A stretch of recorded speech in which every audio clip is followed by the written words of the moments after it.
आज आपल्या सोबत आहेत ज्ञानवृद्ध तपवृद्ध कीर्तनकार हरिभक्तपरायण जिजाक्का काळे यांच्या जीवनातील परमार्थाविषयी थोडक्यात ते आपल्याला मुलाखत देत आहेत। तर आता आजचा प्रश्न आहे की एक महिला कीर्तनकार म्हणून तुम्हाला समाजात वावरताना किंवा कीर्तनाला वगैरे जाताना काय काय त्यावेळी अडचणी आल्या ते आम्हाला थोडक्यात सांगा। आमच्या काळात महिलांना खूप अडचणी, गुणवंता इतके लोक तर नव्हतेच त्यावेळेस, पण असताना पखवाद्याने पखवाद वाजायचा नाही। वाजायला जर का कदाचित बोलिलंच तर त्याचं पोट दुखायचं। कोण कीर्तनाला आलं, बाई एक, मग त्या बाईच्या कीर्तनात कसं काय पखवाद वाजावा, लाजा वाटायच्या त्यांना। पण असं आहे की भगवान परमात्म्याचं नामस्मरण, कीर्तन म्हणजे काय, भगवंताच्या नामाची कीर्तन, कीर्ती वर्णन करणं, याच नाव कीर्तन। टाळ घेऊन उभं राहत नव्हते। मी म्हणायची बसा, खाली बसून का होईना, पण आपल्या संप्रदायाच्या प्रमाणे नियमाने चालायची। कारण पहिल्या महिलांच्या संस्था नव्हत्या, महिलांना विरोध करीत होते लोक। महिलांनी रामायण वाचू नये, महिलांनी कीर्तन करू नये, महिलांनी भजन म्हणू नये, महिलांना काय अधिकार आहे असं म्हणायचे।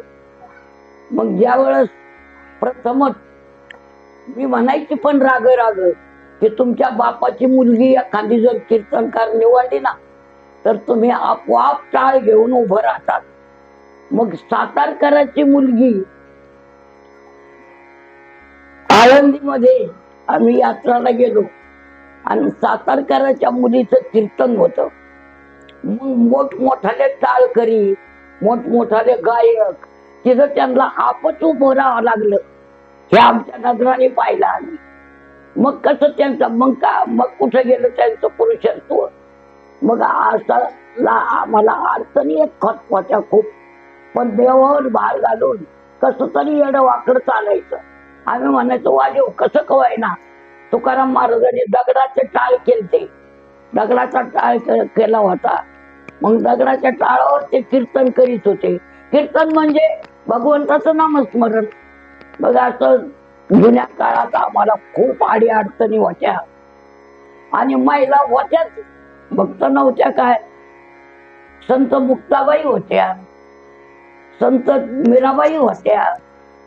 मीराबाईचं बघ घुंगरू बांध मीरा नाचू रे, बघ घुंगरू, बघ घुंगरू बांध मीरा नाची रे, बघ घुंगरू। आणि मग लोकांच काय, स्वतःच्या बापाचा विरोध होता मीराबाईला। बापाने त्या ठिकाणी लोक कहे मीरा होईल भैरे बावरी, बाप कहे कुल नाची रे, बघ घुंगरू, बघ घुंगरू बांध मीरा नाची रे, बघ घुंगरू। मग या लोकांचं, राजाची मुलगी आणि लोकांच्या अपवादावरून राजाने काय केलं, मग विषया का प्याला राजाजीने भेदा, पिवत पिवत मीरा हाची रे, बघ घुंगरू, बघ घुंगरू बांध मीरा नाची रे, बघ घुंगरू। असं तर पहिल्यापासून महिलांना विरोध होता।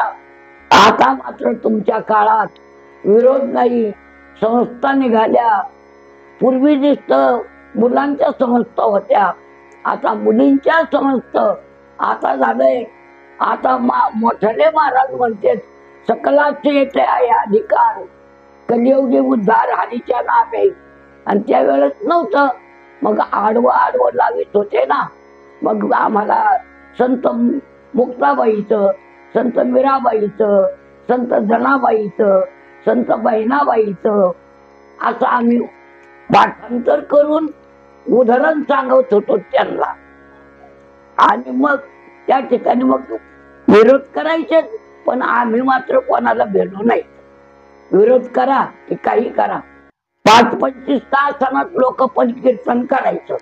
आमच्या काळात माईक नव्हते, लाईट नव्हते इतके, मग जसं असं तसं करीत राहायचं। पण भगवंताचं नाम कीर्तन गुणवर्णन करीत राहायचं, असा आमचा जुना काळ होता. आताचा काळ फार पुढे गेला. गुणी झाले लोक आताचे, चांगलं वाटतं, घरोघर भक्त झाले, घरोघर कीर्तनकार झाले. पण त्याच्यात काय आहे?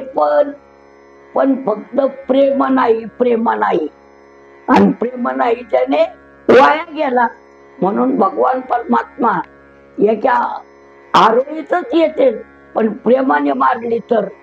म्हणून प्रेमाने वागा, प्रेमाने त्या ठिकाणी परमार्थ करा, अशी आमची जुन्या माणसांची त्या ठिकाणी असणार तुम्हाला विनवणी आहे. पूर्वी कथाकार इतके नव्हते. कथा आणि कीर्तन एकच. पण त्या ठिकाणी कथेला काय लागत होतं पहिलं, त्या ठिकाणी कथा म्हणजे सांगायचं नुसतं. इतकं वाद्य नव्हतं, इतके गुणी लोक नव्हते.